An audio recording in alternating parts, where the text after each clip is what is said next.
Hello everyone, एक बार फिर से आप सबका बहुत बहुत स्वागत है। लास्ट वाले लेक्चर तक में हम लोग कंस्ट्रक्शन डिफ़िकल्टीज़ के बारे में डिस्कस कर लिए थे।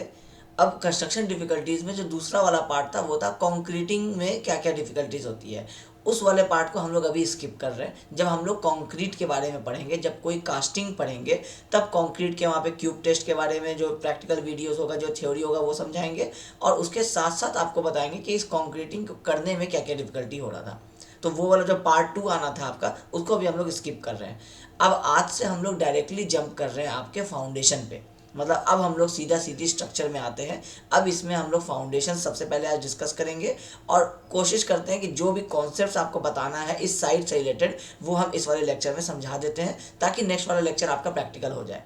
अब आप बहुत टाइम से वेट कर रहे होंगे, तो आज वाले क्लास को हम लोग डायरेक्टली अब अपने इंटर्नशिप का जो मेन हम लोगों का डिस्कशन होना है वो हम लोग यहाँ से स्टार्ट करते हैं। इससे पहले जो हो रहा था वो सारा आपको बिल्डअप था कि अब जो हम डिस्कस करेंगे तो हमको कम टाइम लगेगा और आपको भी समझने में कम टाइम लगेगा। ठीक है, तो आज का जो हम लोगों का टॉपिक होने वाला है वो है बेसिक सिविल इंजीनियरिंग कॉन्सेप्ट। लेकिन अब इसके जो पीपीटी है वो पीपीटी आपको प्रोवाइड कर दिया जाएगा, लेकिन अभी हम लोग उस पीपीटी से हट करके आज के इस पूरे लेक्चर में फाउंडेशन का वो नॉलेज ले लेते हैं जो कि हम लोगों को वीडियो देखते समय काम आने वाला है। जब हम लोग प्रैक्टिकल वीडियो देखेंगे तो क्योंकि उसमें बहुत शॉर्ट में सारी चीज़ें आपको दिख जाएंगी, तो सारे कॉन्सेप्ट्स यहाँ पता रहेंगे, आप साइड पर उसको करते कैसे हैं वो देख करके आप समझ जाएंगे। ठीक है, अब हम लोग सबसे पहले जो पढ़ने वाले हैं वो है हम लोगों का कि टाइप्स ऑफ फाउंडेशन। बेसिक से शुरू कर रहे हैं, तो टाइप्स ऑफ फाउंडेशन कितने तरह का होता है हम लोग ये पढ़ते हैं। जियो टेक्निकल में पढ़ते हैं, आरसीसी में पढ़ते हैं, बिल्डिंग कंस्ट्रक्शन में पढ़ते हैं। तो हम लोग दो तरह के फाउंडेशन डिस्कस करने वाले हैं। पहला जो होगा शैलो फाउंडेशन, और दूसरा जो होगा वो होगा डीप फाउंडेशन। अब शैलो फाउंडेशन किसको बोलते हैं, डीप फाउंडेशन किसको बोलते हैं, जल्दी जल्दी कवर अप करते हैं। कि जब भी हम लोगों का ये एक अगर आपका फुटिंग है,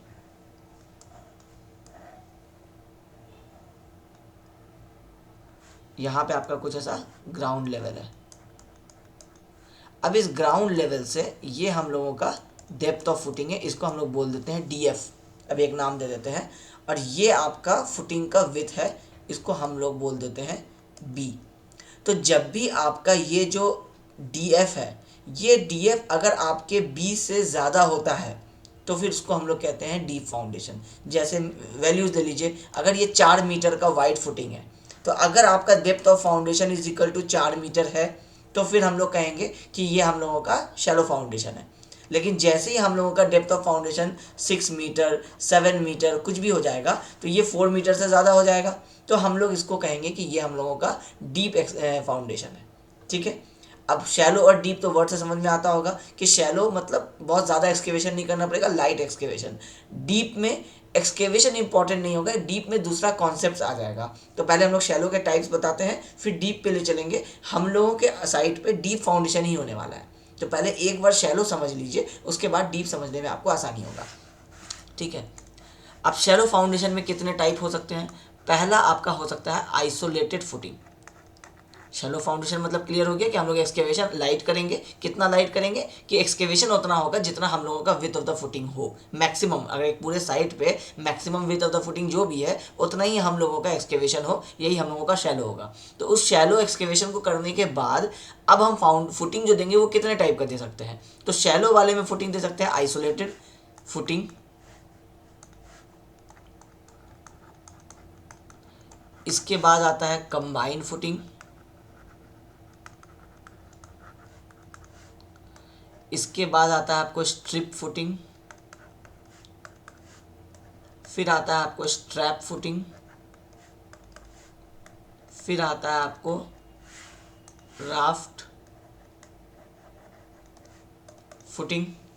ठीक है, ये बेसिकली आपके एक आता है, हाँ स्ट्रिप तो आपका वॉल में आ गया। टोटल ये आपके 5 आते हैं। अब इस स्ट्रिप फुटिंग को ही कई बार वॉल फुटिंग भी कहा जाता है। इस आइसोलेटेड फुटिंग को ही कई बार स्प्रेड फुटिंग कहा जाता है।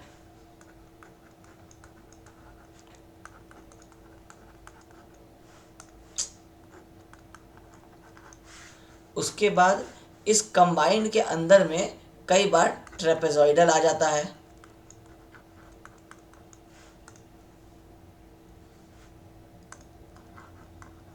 ट्रेपेजॉइडल। अब एक एक करके इसका डायग्राम देखिए। सबसे पहला प्लान अभी हम बना रहे हैं सारे का, एक एक करके पहले प्लान समझिए। प्लान कहते हैं जब हम लोग ऊपर से देखते हैं तो फाउंडेशन कैसा दिखेगा।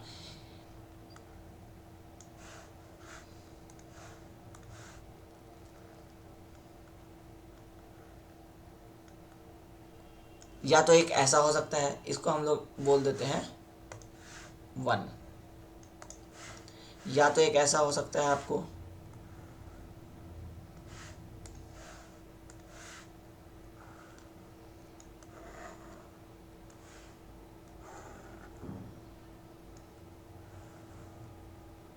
अब इसके अंदर आपके कॉलम्स कुछ भी हो सकते हैं, 2 हो सकते हैं, 3 हो सकते हैं।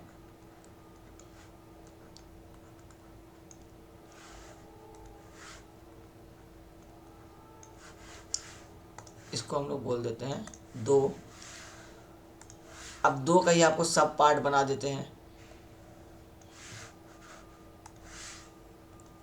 जो हम लोग बता रहे थे कि कंबाइंड के अंदर में आपका ट्रेपेजॉइडल होता है,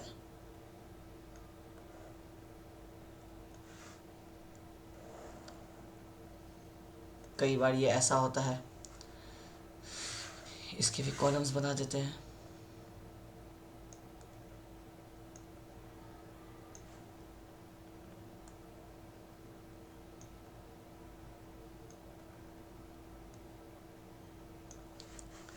उसके बाद तीसरा हो गया आपका स्ट्रिप फुटिंग।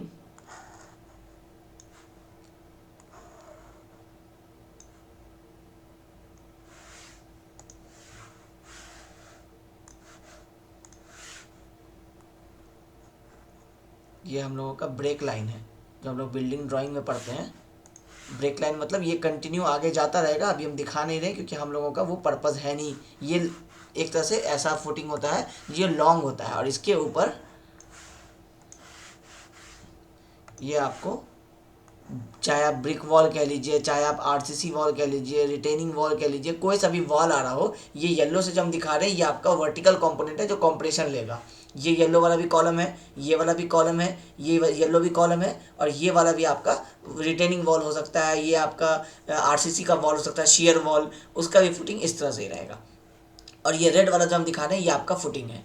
अब इस 3 को ही पहले समझ लेते हैं, फिर नेक्स्ट आगे बढ़ते हैं। पहला वाला ये है हम लोगों का आइसोलेटेड।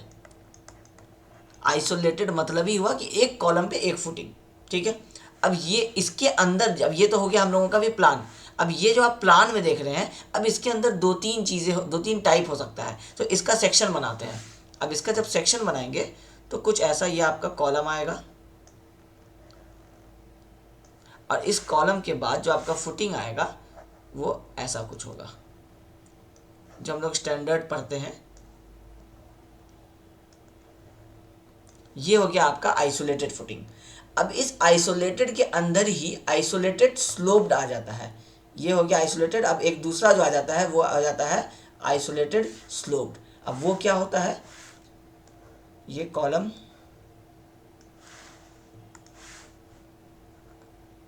फिर यहाँ से ऐसे करके स्लोपिंग,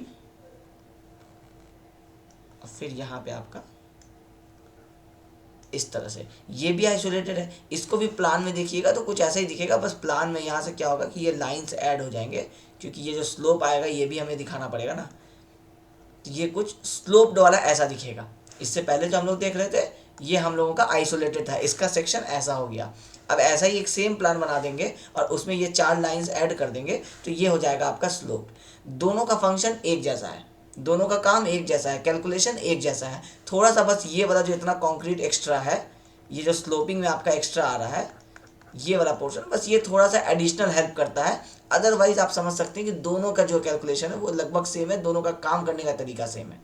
क्यों एक्स्ट्रा प्रोवाइड करते हैं, ये सब डिज़ाइन वाला पार्ट हो जाता है, अभी उसमें बहुत डेप्थ में नहीं जाएंगे, फिर वो पूरा कैलकुलेशन वाला बात आ जाएगा, डिज़ाइन ऑफ आरसीसी स्ट्रक्चर वाला, ठीक है। तो ये हो गया आपका आइसोलेटेड के अंदर स्लोप्ड, ये हो गया आइसोलेटेड के अंदर सिंगल। अब एक और आप देखते होंगे, वो होता है आपका कुछ ऐसा, इसको हम लोग बोलते हैं आइसोलेटेड स्टेप्ड।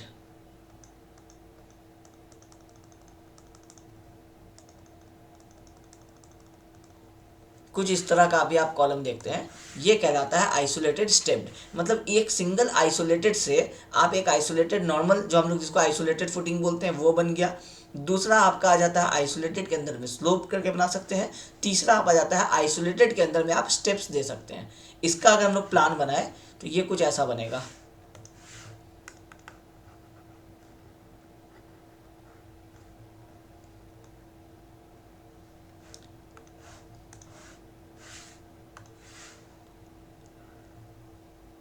ये कुछ ऐसे करके आपको स्टेप्स दिखाई देगा।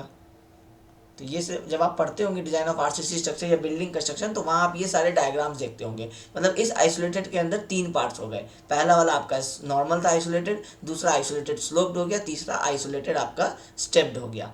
ये तीनों का एक ही काम है कि इस कॉलम के सेंटर पे जो लोड आ रहा होगा, इस लोड को ये फुटिंग के अंदर में इस तरह से ट्रांसफ़र करते हैं और फिर यहाँ इस फुटिंग से ग्राउंड में ये 45 डिग्री पे आगे ट्रांसफ़र हो जाता है। तो आप कह सकते हैं कि यहाँ तक आता हुआ एक पॉइंट लोड कुछ इस तरह से ग्राउंड में डिस्ट्रीब्यूट हो जाता है। अब ये हुआ आपको आइसोलेटेड फुटिंग के बारे में। अब कंबाइंड फुटिंग पे आइए। कंबाइंड फुटिंग क्या करता है कि जैसे हम लोगों का इसका फुटिंग अगर भी रिक्वायर्ड हुआ था, अगर हम लोग सेम लोड मान ले कि इसके ऊपर जो लोड आ रहा था, ये मान लेते हैं कि अगर आपका 500 किलो न्यूटन आ रहा था, फॉर एग्जाम्पल 500 किलो न्यूटन, अगर इसके ऊपर भी 500 किलो न्यूटन ही आ रहा था, तो इसका मतलब है कि जो इसके लिए फुटिंग रिक्वायर्ड हुआ सेम इसके लिए भी रिक्वायर्ड होगा। अगर हम सिंगल लगाते, तो अगर हम इसको सिंगल बनाते तो ये क्या होता है, ये कुछ ऐसा रिक्वायर्ड आता इतना दूर तक, ये वाला पोर्शन ये आपको रिक्वायर्ड आता है इसके लिए। तो इस वाले कॉलम का जब फिर फुटिंग देना होता, अगर इस पर कुछ मान लेते हैं कम लोड होता, फॉर एग्जांपल अगर 250 ही मान लेते हैं, तो इसके कॉम्पेटिवली आधा रिक्वायर्ड होता, तो भी कुछ ऐसा रिक्वायर्ड होता यहाँ से लेकर के यहाँ तक, तो ये ओवरलैपिंग आ जाता।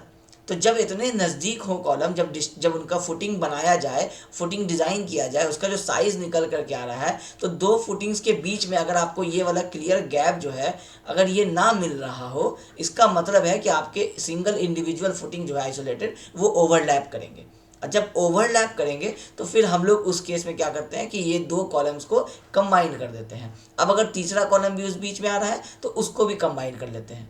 अब ये ज़रूरी नहीं है कि ये एक लाइन में हो, ऐसा भी हो सकता है कि ये वाला कॉलम यहाँ नहीं हो करके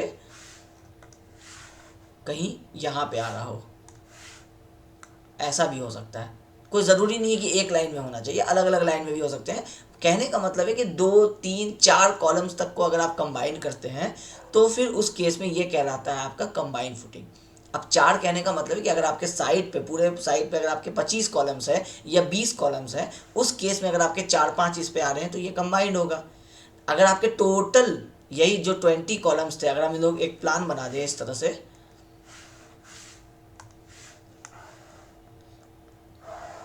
ये आपका साइट है और इस साइट पे आपके कॉलम्स जो आ रहे हैं वो कुछ यहाँ आ रहे हैं ऐसे एक, फिर यहाँ पे कॉलम्स आ रहे हैं, फिर इस तरह से करके मल्टीपल कॉलम्स आ रहे हैं।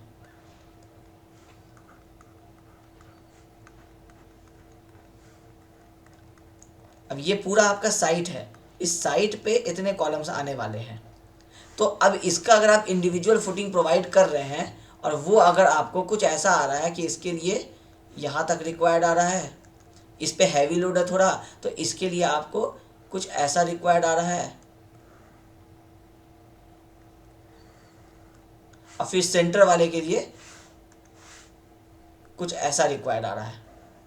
तो जब ये होने लग जाता है तो हम लोग कंसिडर करते हैं कि अब इतने सारे ओवरलैप्स आ रहे हैं तो कंबाइंड इतना को देंगे, फिर ये रिमेनिंग रह जाएगा। तो इससे अच्छा है कि हम लोग क्या करते हैं कि हम लोग सारे को एक कंप्लीट सिंगल एक फुटिंग बना देते हैं और उस फुटिंग के अंदर हम लोग ये सारे जो हम लोगों के कॉलम्स हैं वो सारे आ जाते हैं। तो कंबाइंड का एडवांस्ड वर्जन आप कह सकते हैं हो गया आपका राफ्ट फाउंडेशन। राफ्ट फाउंडेशन बहुत ज़्यादा पॉपुलर होता है क्योंकि इसमें क्या होता है कि डिफरेंशियल सेटलमेंट ख़त्म हो जाता है।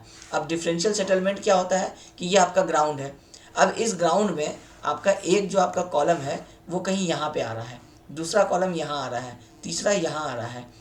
हो सकता है यहाँ पे सॉयल का मतलब डिस्टेंस ज़्यादा है दोनों के बीच में, तीनों के बीच में, तो यहाँ पे आपको जो सॉइल है वो थोड़ा स्टिफ है, यहाँ पे जो सेटलमेंट आया वो कुछ इतना आया Δ1, और यहाँ पे जो सेटलमेंट आया ये बिल्कुल ना के बराबर आया, थोड़ा सा आया, इसको हम लोग बोले Δ2। अब क्या होगा कि इस पे जो बीम्स कनेक्टेड है, ये बीम्स तो एक लाइन में है, एक लेयर में है, एक लेवल में। अब क्या हो रहा है कि यहाँ से ये सेटलमेंट हो गया फॉर एग्जांपल 10 mm, और ये सेटलमेंट हुआ 2 mm, तो ये सेंटर वाला पोर्शन बीम का 2 mm सेटल कर रहा है, लेकिन ये सेटल कर जा रहा है 10 mm, फिर ये वाला कहीं सेटल कर जा रहा है 20 mm। तो क्या हो रहा है कि ये बीम का प्रोफाइल कुछ ऐसा हो जा रहा है, यहाँ 10 mm, यहाँ 2 mm, यहाँ 20 mm, इस तरह करके सेटल कर रहा है। तो इस बीम में क्या आ जाएगा, क्रैक्स आना शुरू हो जाएगा। फिर वो क्रैक्स अल्टीमेटली क्या होगा, बीम को कोलैप्स कर देगा, बीम कोलैप्स होगा, उसके ऊपर का स्लैब कोलैप्स होगा, फिर आपका नीचे वाले फ्लोर पे एक्सेस वेट आएगा, फिर ऐसे ही करते करते ग्रेजुअली जो है आपका बिल्डिंग जो होगा वो फेलियर की तरफ चला जाएगा। इसको कहते हैं डिफरेंशियल सेटलमेंट, अलग अलग सेटलमेंट। तो ये अवॉइड हो जाता है इस केस में। तो ये कैसे डिसाइड होता है, ये डिसाइड करते हैं जियोटेक्निकल इंजीनियर। जियोटेक्निकल इंजीनियर जब साइट पे जाते हैं, सर्वे करते हैं और सॉइल का टेस्ट करते हैं, सॉइल का टेस्ट करके वो एक रिपोर्ट तैयार करते हैं, उसको हम लोग कहते हैं सॉइल रिपोर्ट कह सकते हैं उसको हम लोग। तो सॉइल रिपोर्ट जो है वो आपका उसमें बताता है कि ये ग्राउंड का कंडीशन कैसा है, यहाँ पे मॉडुलस ऑफ रिजिडिटी एक टर्म आता है फाउंडेशन डिज़ाइन में, वो कितना है, यहाँ फुटिंग किस तरह का प्रेफर किया जाएगा। जियोटेक्निकल इंजीनियर सबसे बेहतर इंजीनियर होता है ये बताने के लिए कि फाउंडेशन किस तरह का प्रेफर किया जा सकता है इस साइट पे। तो वो बताएंगे कि आइसोलेटेड देना है तो कितने डेप्थ पे जाके दीजिए, राफ्ट देना है तो कितने डेप्थ पे दीजिए, या फिर अगर आपको पाइलिंग करना है तो कितने डेप्थ तक नीचे जाना है। ये तीनों क्राइटेरिया वो अपने सॉइल रिपोर्ट में दे देता है, ताकि आप डिसाइड कीजिए कि अब हमें तीनों में से कौन सा प्रोवाइड करना है। वो क्लाइंट के बीच की बात है, आपके बीच की बात है, मतलब इंजीनियर और क्लाइंट आपस में बात करेंगे कि किस में कौन सा कॉस्टिंग आ रहा है। जो सॉइल रिपोर्ट आता है उसमें जियोटेक्निकल इंजीनियर आपको सारे इन्फॉर्मेशन प्रोवाइड कर देता है कि क्या कंडीशन है ग्राउंड का। अब आपको एसबीसी बता देगा, सॉइल का बियरिंग कैपेसिटी, उसके हिसाब से आप डिसाइड कर लीजिए कि आपको वहाँ पे वाटर लेवल बता देगा कि वाटर टेबल कितना ऊपर या कितना नीचे है। उस हिसाब से आप डिसाइड कीजिएगा कि कितना एक्सकेवेशन करना ठीक रहेगा, कहीं ज़्यादा एक्सकेवेशन करें और पानी आ जाए। अगर वाटर टेबल हाई है तो एक्सकेवेशन करेंगे तो वो पानी से भर जाएगा एक्सकेवेशन। तो इसका मतलब है कि अगर इसको भी अगर थोड़ा सा समझ ले तो ये आपका ग्राउंड, अगर आप एक्सकेवेशन करते हैं इतना, और अगर एग्जिस्टिंग वाटर टेबल कहीं यहाँ तक है तो जब आप एक्सकेवेशन करेंगे तो ये इतना सा क्या होगा, यहाँ पे वाटर फिल हो जाएगा 1 घंटे में, 2 घंटे में, धीरे जैसे आप एक्सकेवेशन कंप्लीट करेंगे धीरे धीरे पानी आने लगेगा। तो ये फिर क्या होगा कि आपका साइट, फिर आप इतना एक्सकेवेशन नहीं कर सकेंगे, फिर आप हार्डली यहाँ तक एक्सकेवेशन कर सकेंगे। अब ये एक्सकेवेशन जो है अगर वो कह देता है कि वाटर टेबल जो है ये अगर 5 मीटर डेप्थ पे है तो उस हिसाब से आप 4 मीटर तक का फाउंडेशन प्रीफर करेंगे। तो उसके रिपोर्ट में आप देखते हैं कि 4 मीटर तक में आइसोलेटेड अगर दे रहा है तो उसका यहाँ पे क्या बियरिंग कैपेसिटी वो दे रहा है, उस बियरिंग कैपेसिटी के हिसाब से आप फाउंडेशन का साइज़ निकालते हैं। डिज़ाइन वाला पार्ट है लेकिन समझाए ताकि आपको समझ में आए कि ये फुटिंग डिसाइड कैसे होता है।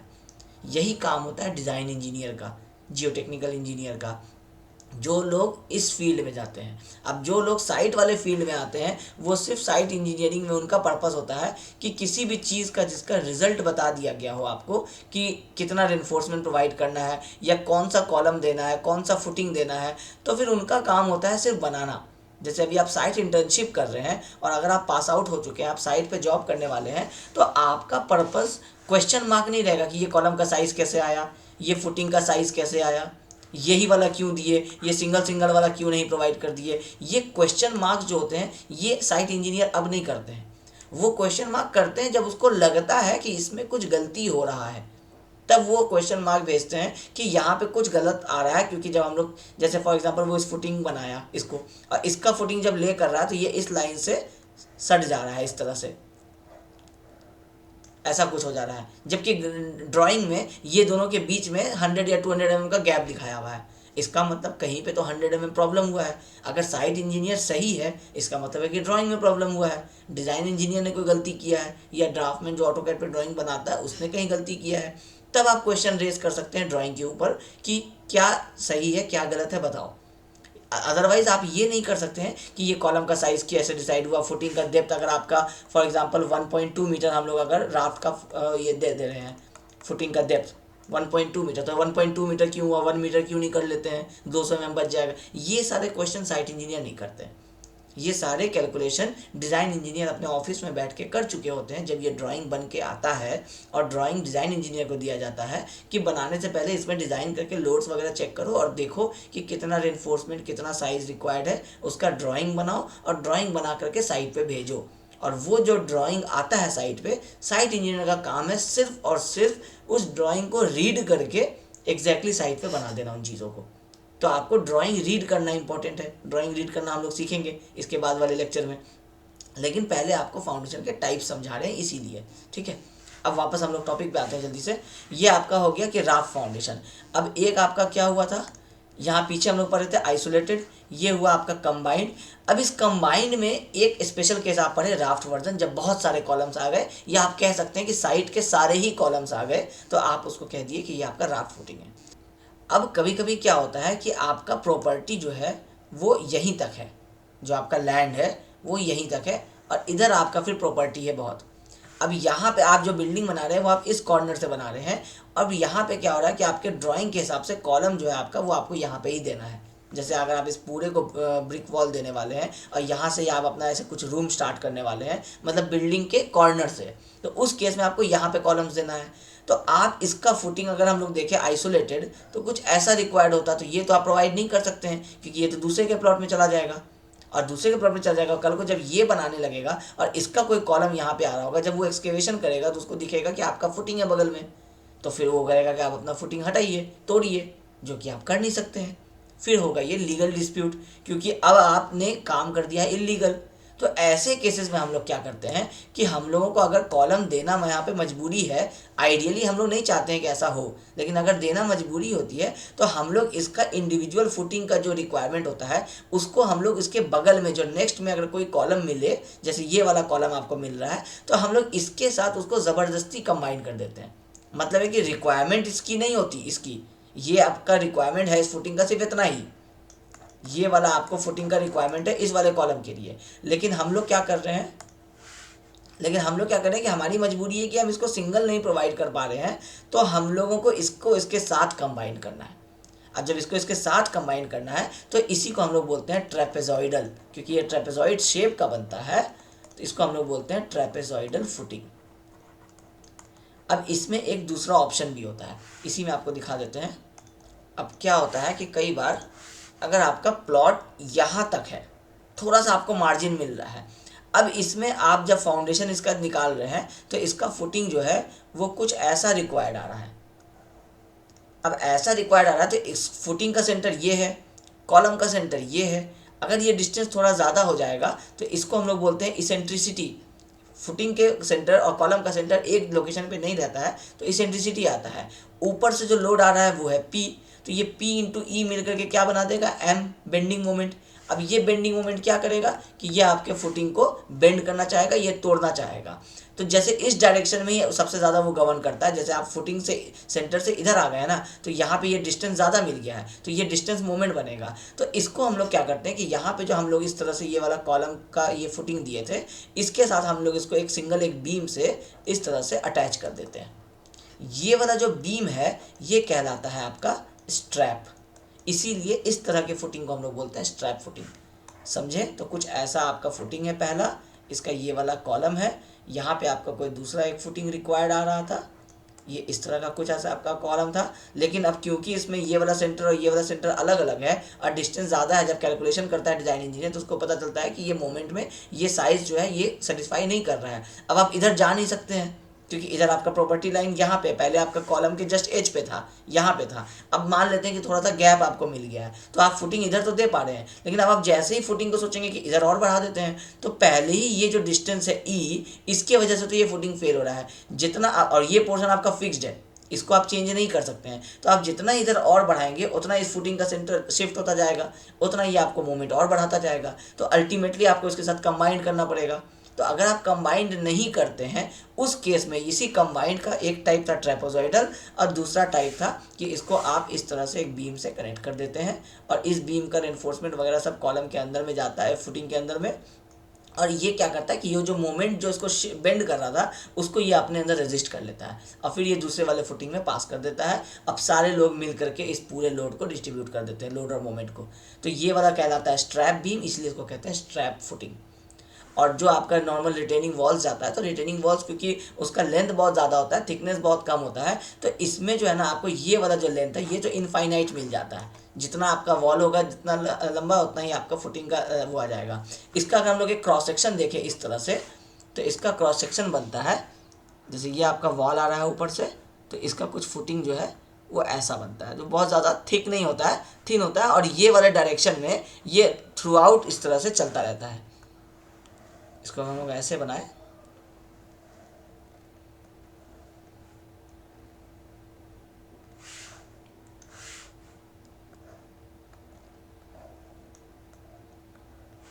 ये इस तरह से आपका यहाँ से लेके यहाँ तक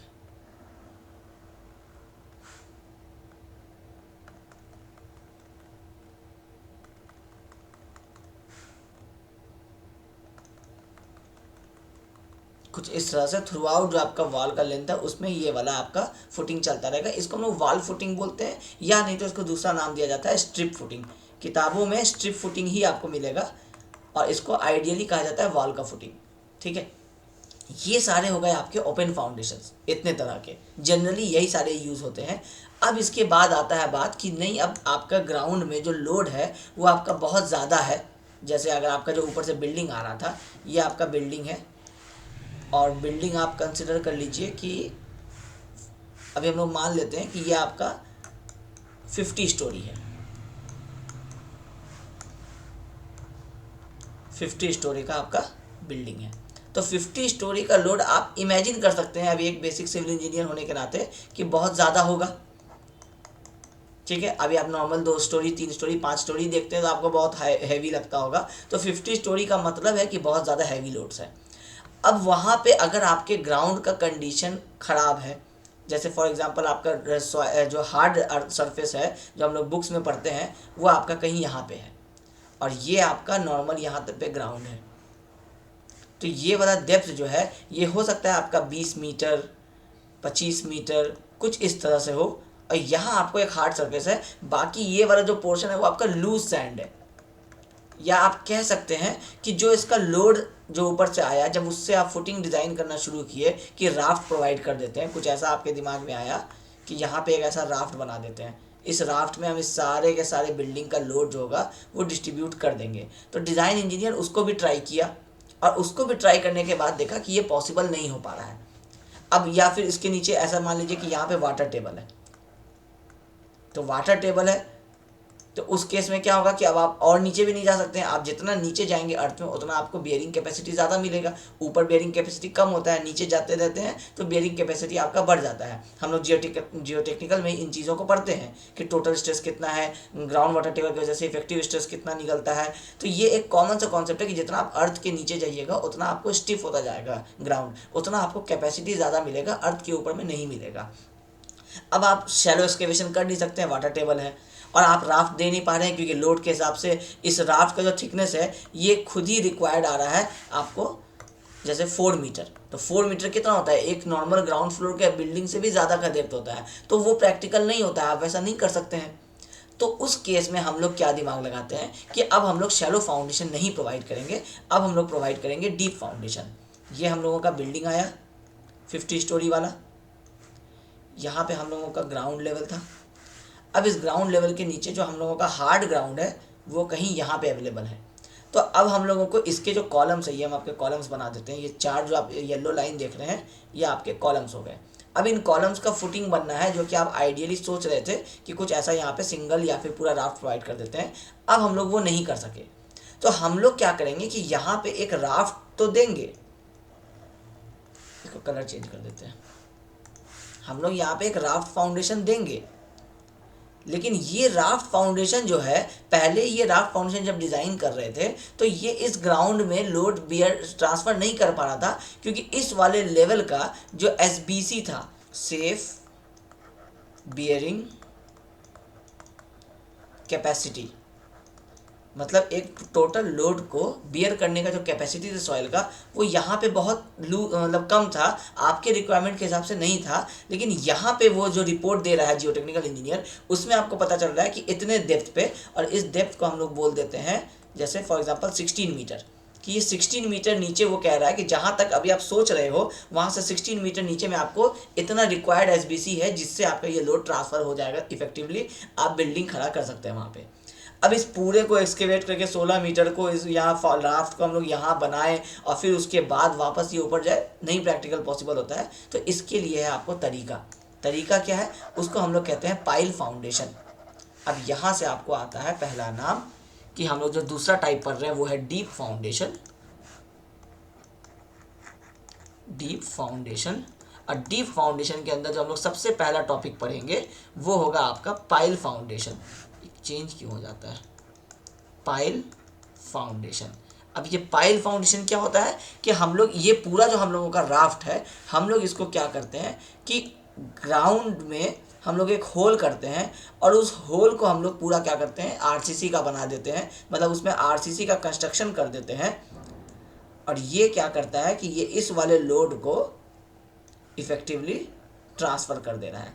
मतलब एक तरह से ये समझिए कि आप एक कॉलम बना दे रहे हैं, पिलर जिसको आप कहते हैं कि आप एक कॉलम बना दे रहे हैं। और अगर आपका हम प्लान बनाए, अगर आपका ये राफ्ट बनता, ये वाला जो राफ्ट है आपका, ये अगर आपका कुछ ऐसे शेप का होता, इसके ऊपर ही पूरा आपका बिल्डिंग था, तो इस राफ्ट को आप क्या कर रहे हैं कि यहाँ पे एक इस तरह से एक सर्कुलर होल बनाए राफ्ट के नीचे। अब वो कितने इंटरवल पे बनाए ये कैलकुलेशन होता है इसका, जैसे हम लोग शैलो फाउंडेशन का अभी तक कैलकुलेशन किए थे वैसे डीप फाउंडेशन का कैलकुलेशन होता है। अब ये होल हम लोग ग्राउंड में पहले बनाते हैं और इस होल के अंदर हम लोग इसी से थोड़ा छोटा साइज का हम लोग रेनफोर्समेंट बनाते हैं। जैसे आपका कॉलम में हम लोग पढ़ते हैं ना कि ये हम लोगों का कॉलम है, ठीक है।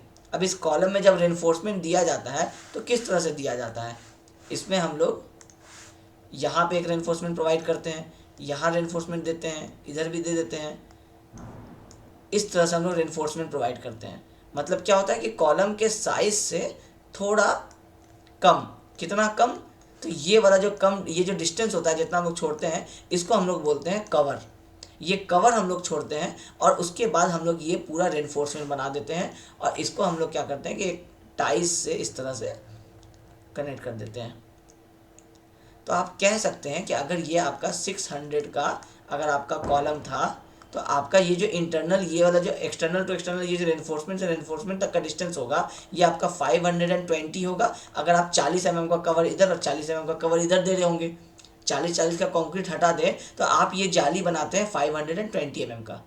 उसी तरह से जब यहाँ पे आप एक होल बनाते हैं, अगर हम लोग इस होल का डाया को बोल दें फॉर एग्जांपल 600 mm, तो इसका मतलब है कि 520 mm के एक रेंज में आप यहाँ पे रेनफोर्समेंट्स प्रोवाइड करेंगे ग्राउंड के नीचे जहाँ पे आप होल बनाए हैं, उसके अंदर एक पूरा सर्कुलर सा आप रेनफोर्समेंट बनाएंगे। अब बना करके आप इस वाले होल में आप उसको प्लेस कर देंगे ऊपर से, और जब प्लेस कर देंगे उसके बाद इस पूरे होल को आप क्या करेंगे कंक्रीटिंग कर देंगे। तो आपका यही बन के आएगा जो हम आपको बनाए हैं। ये वाला पूरा जो पोर्शन है ये आपका आरसीसी का होगा, इसमें रेनफोर्समेंट्स भी होंगे जो कि कई बार बिना रेनफोर्समेंट के भी दे सकते हैं, लेकिन अभी जनरली जो बिल्डिंग्स के नीचे जो पाइल्स यूज़ किया जाता है उसमें हम लोग रेनफोर्समेंट प्रोवाइड करते हैं, क्योंकि अगर हम लोग सिर्फ कंक्रीट कर देंगे तो ऊपर से तो लोड ये ले लेगा, लेकिन जैसे कोई अर्थक्वेक आया तो ग्राउंड का मूवमेंट हुआ, तो ये हो गया लेटरल लोड।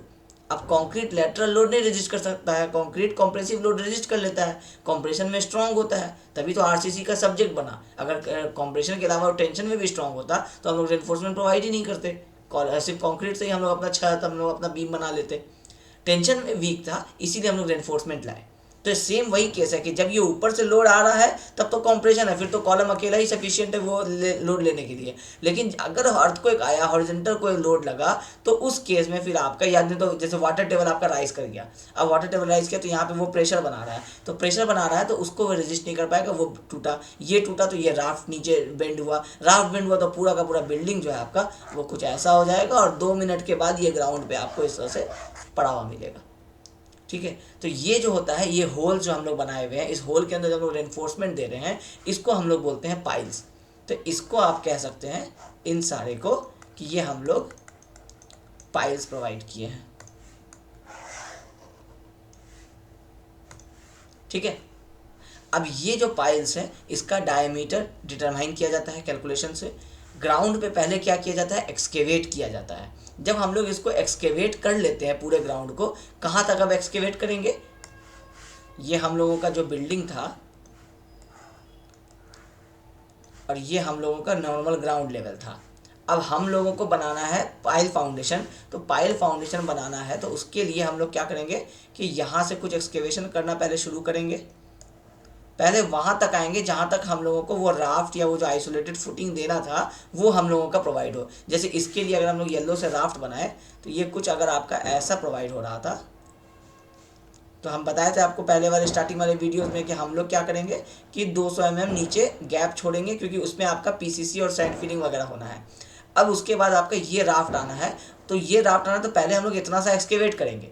अब जब ये एक्सकेवेट किए हैं और मान के चलिए कि अभी आप राफ्ट नहीं बनाए हैं और ये बिल्डिंग तो बना ही नहीं होगा, जब राफ्ट ही नहीं बना तो बिल्डिंग नहीं आएगा, तो इस बिल्डिंग को भी अभी हम लोग अगर हटा दें तो आप क्या कर रहे हैं कि आप ये ग्राउंड एक्सकेवेट कर लिए हैं और आपको पता है कि इसके नीचे जो है आपका वो कुछ इतने हाइट तक 16 मीटर या 20 मीटर जो भी पता है कि आपको यहाँ तक पाइल्स जाने हैं। तो आप क्या करेंगे कि आप इसमें यहाँ पे आप होल बनाना शुरू करेंगे। तो आप उसको एक्सकेवेट करेंगे, इसको प्लान में देखें तो ये पूरा एरिया आप एक्सकेवेट कर चुके हैं, ये आपका एक्सकेवेटेड एरिया है।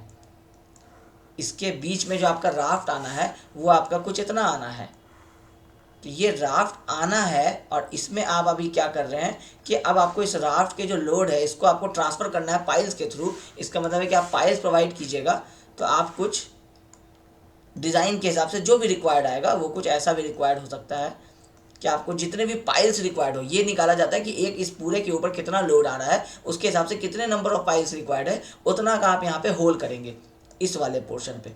और होल करने के बाद फिर आप इसमें क्या करेंगे कि रेनफोर्समेंट प्लेस करेंगे। रेनफोर्समेंट ब्लू से बना देते हैं, ये रेनफोर्समेंट रहेगा आपका सर्कुलर शेप में ही, क्योंकि अब सर्कुलर होल है तो सर्कुलर आपका टाइज बनेगा इस तरह से। ये इस तरह से आपका रेनफोर्समेंट रहेगा, इसमें आपको यहाँ पे ऐसे करके बार रहेंगे और ये इस तरह से आपको यहाँ से ऐसे टाइट रहेंगे, सारे बार जो होंगे वो टाइट से आपको टाइट रहेंगे। इसका अगर हम लोग एक सेक्शन बनाए तो ये कुछ ऐसा बनेगा, इसमें ऐसे फिर ऐसे फिर ऐसे फिर ऐसे करके, मतलब ये शेप थोड़ा सा अजीब सा बन गया।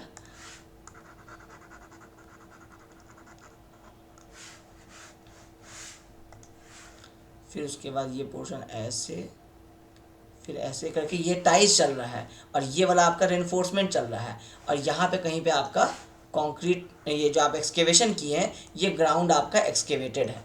अब ये आपका एक्सकेवेशन है, ये येलो लाइन से येलो लाइन तक का, ये आप रेनफोर्समेंट अंदर प्लेस करेंगे और उसके बाद आप यहाँ से कंक्रीटिंग करना शुरू करेंगे तो ये बॉटम तक जा करके कंक्रीट पूरा प्लेस हो जाएगा।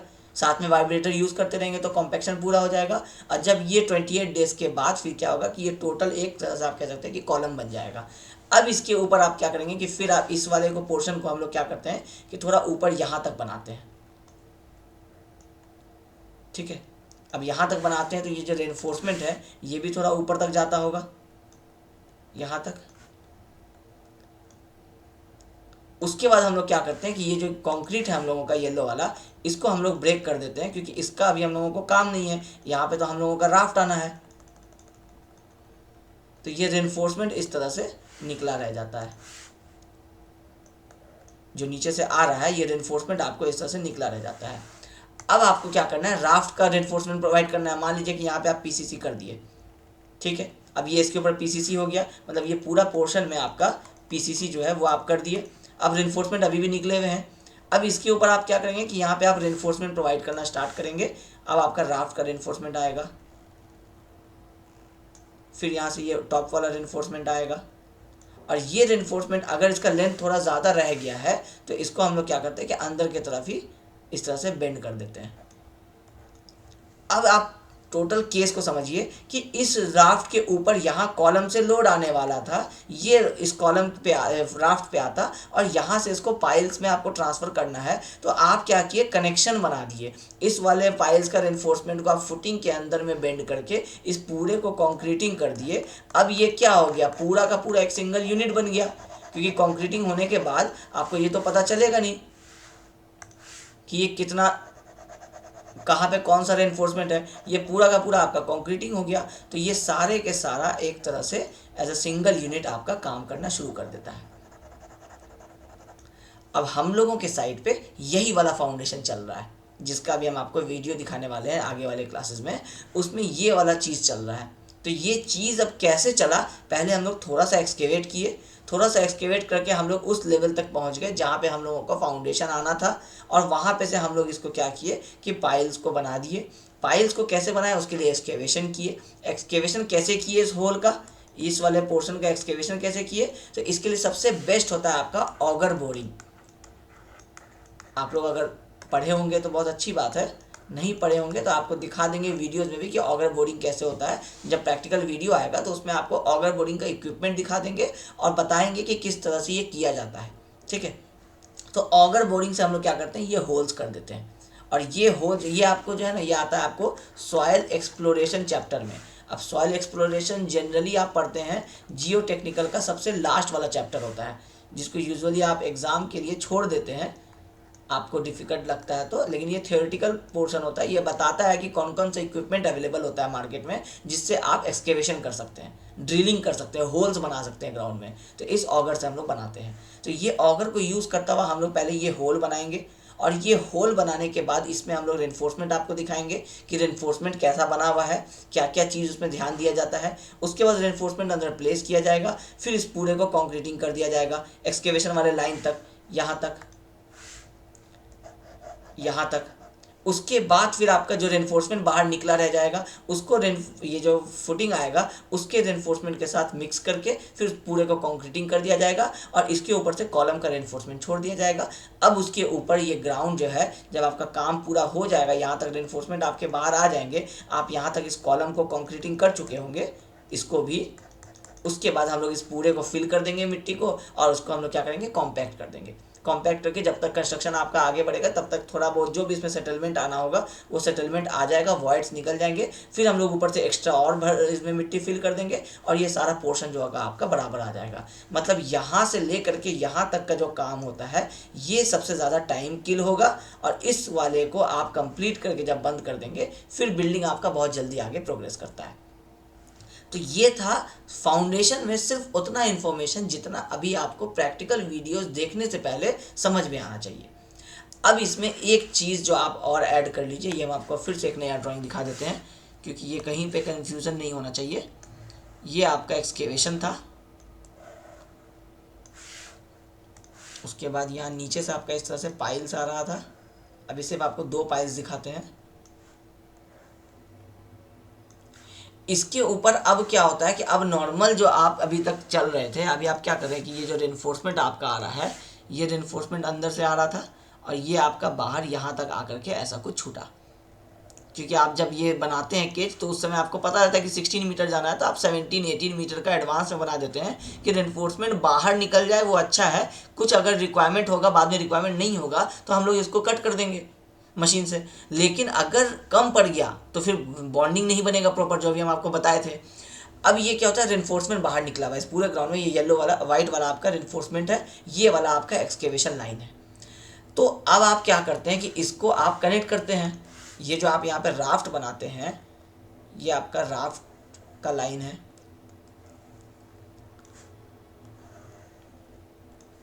और इसमें आप क्या करते हैं कि आप इसका अब रेनफोर्समेंट प्रोवाइड करते हैं, जो इस फाउंडेशन के लिए जो रिक्वायरमेंट आया था। तो अभी इसके ऊपर अगर आपके कॉलम्स जो हैं वो अगर कुछ ऐसे आ जाए, जैसे एक कॉलम ये वाला है, उसके बाद ये वाला कॉलम्स है, उसके बाद ये वाला कॉलम्स है, तो इस वाले फुटिंग को, ये जो रेड वाला हम फुटिंग बनाए थे, इसको हम लोग क्या नाम दिए थे अभी तक, राफ्ट। तो ये राफ्ट हम आपको क्या समझाए थे कि ये तो है शैलो फाउंडेशन का पार्ट। तो जब हम लोग पाइल्स लगाते हैं और पाइल को जो कवर करता है, जो एक तरह से ये वाला जो रेड वाला जो आप फाउंडेशन बनाए हैं, ये क्या कर रहा है, ये इस पाइल को कैपिंग कर रहा है, मतलब क्लोज कर रहा है। अब इसको आपको पाइल्स अगर ये कंस्ट्रक्शन कर देंगे आप, तो आपको नीचे का पाइल नहीं दिखेगा। तो इसको हम लोग बोलते हैं, जब डीप फाउंडेशन बन रहा होता है तो इसको हम लोग बोलते हैं पाइल कैप। इसी पाइल कैप के ऊपर खड़े होकर के जो हम अपना सबसे पहला वाला वीडियो बनाए थे, वो हम इस पाइल कैप के ऊपर खड़े थे और पीछे आपको एक कॉलम दिख रहा था। अगर आप पहले वाले वीडियो को फिर से जाके देखेंगे तो वहाँ पे हम ये खड़े थे और बोल रहे थे कि अभी हम जिसके ऊपर खड़े हैं वो एक पाइल कैप है, वो यही वाला पाइल कैप है। और इस पाइल कैप, इसको पाइल कैप कहने का मतलब ही हुआ कि अभी सिर्फ ये फाउंडेशन की बात नहीं हो रही है, अब इस फाउंडेशन के नीचे कुछ बहुत डीप में बात हो रही है, जो बहुत नीचे तक जा रहा है, जो हो सकता है कि 24 मीटर 20 मीटर कुछ इतना डेप्थ का बात हो रहा है। ठीक है, तो अब आपको समझ में आया होगा कि ये पाइल कैप किसको बोलते हैं। राफ्ट ही है। इसको अगर आप मान लीजिए कि अगर इस पाइल कैप के ऊपर ये दोनों कॉलम्स अगर नहीं आ रहे होते, सिंगल ऐसे आ रहे होते जैसे मेरे वीडियो में आपको दिखा होगा, तो उसमें आप कह सकते हैं कि सर ये तो आइसोलेटेड फुटिंग दिख रहा है। बिल्कुल, ये आइसोलेटेड फुटिंग के जैसा दिख रहा है, मगर इसका नाम चेंज हो गया। अब आप इसको राफ्ट नहीं कहेंगे, क्योंकि अगर आप किसी भी सिविल इंजीनियर को बोलेंगे कि ये राफ्ट है तो फिर वो इसको भूल जाएगा। राफ्ट का मतलब है कि राफ्ट सारा लोड ले रहा है, ग्राउंड में डिस्ट्रीब्यूट कर रहा है, बट इसके नीचे पाइल्स भी तो है। तो जब आप एस्टीमेट बनाएंगे तो उसमें आप पाइल का पैसा जोड़ रहे हैं, लेकिन आप उसका नाम रख रहे हैं राफ्ट, तो राफ्ट रख रहे हैं तो वो कन्फ्यूज़न होगा। तो इसीलिए हम लोग इसको आइसोलेटेड या राफ्ट इस केस में नहीं बोलते हैं कि जब भी पाइल आता है तब होता है ये पाइल कैप। और ये आपको सबसे ज़्यादा कहाँ दिखता होगा, ब्रिजेस में। अगर हम लोग ब्रिजेस की बात करें तो ये आपका ग्राउंड है, ये आपका समझिए कि आपका ये वाटर लेवल है। ठीक है, ये आपका वाटर लेवल है, यहाँ पे आपका ब्रिज का स्पैन है।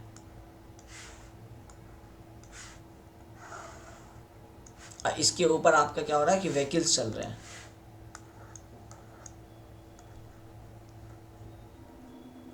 ये व्हीकल्स चल रहे हैं इसके ऊपर, और इसमें आप यहाँ पे जो जिसको आप पियर बोलते हैं, ये आपके पिलर्स हो गए ब्रिज के। और ये पिलर के नीचे आपको यहाँ पे एक पोर्शन दिखाई देता है। जब पानी का लेवल कम होता है तो आपको ये पोर्शन दिखाई देता है। जब पानी का पोर्शन ज़्यादा हो जाता है हाइट, तो फिर उस केस में आपको ये दिखाई नहीं देता है। तो जो आप ब्रिज के सबसे बॉटम में जो एवरेज, जब नॉर्मल सीजन में जब पानी का लेवल जितना रहता है, वहाँ पे जो आप ये वाला पोर्शन देखते हैं, ये इस कॉलम का फाउंडेशन नहीं होता है, इसके नीचे पाइल्स जा रहे होते हैं।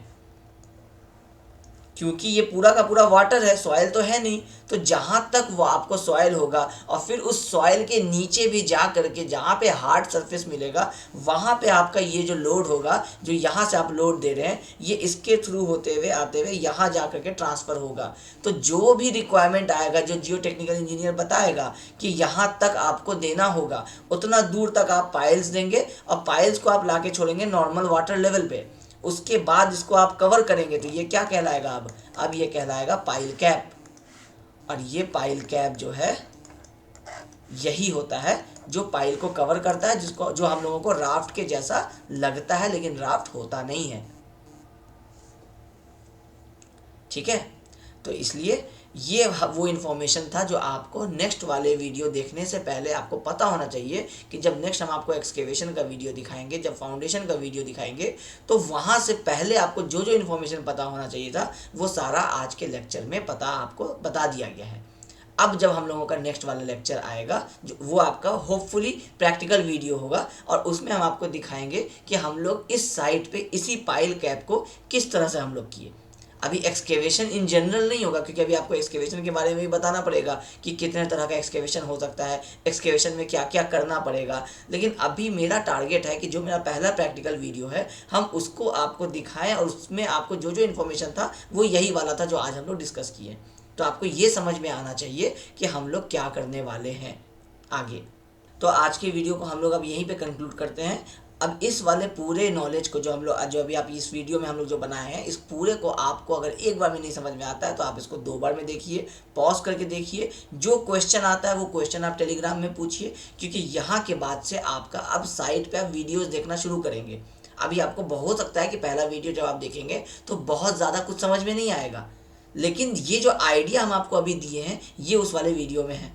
अभी उसके बाद हमको आपको एक्सकेवेशन बताना है, उसके बाद हमको आपको ड्राइंग रीड करना सिखाना है, क्योंकि ड्राइंग रीड करेंगे तभी पता चलेगा कि साइट पे एग्जैक्टली कैसे बनाने वाले हैं, कहाँ पे आने वाला है, कौन सा वाला पाइल कहाँ पे दिया जाएगा, उसका ड्राइंग कैसा होता है। साइट इंजीनियर को ये सारे इन्फॉर्मेशन आने चाहिए। ये था कॉन्सेप्ट, इस कॉन्सेप्ट का साइट पे काम नहीं होने वाला है, ये ज़रूरी है, ये आपको पता होना चाहिए, लेकिन इसको बनाएंगे कैसे साइट पे ये सीखना इंपॉर्टेंट है।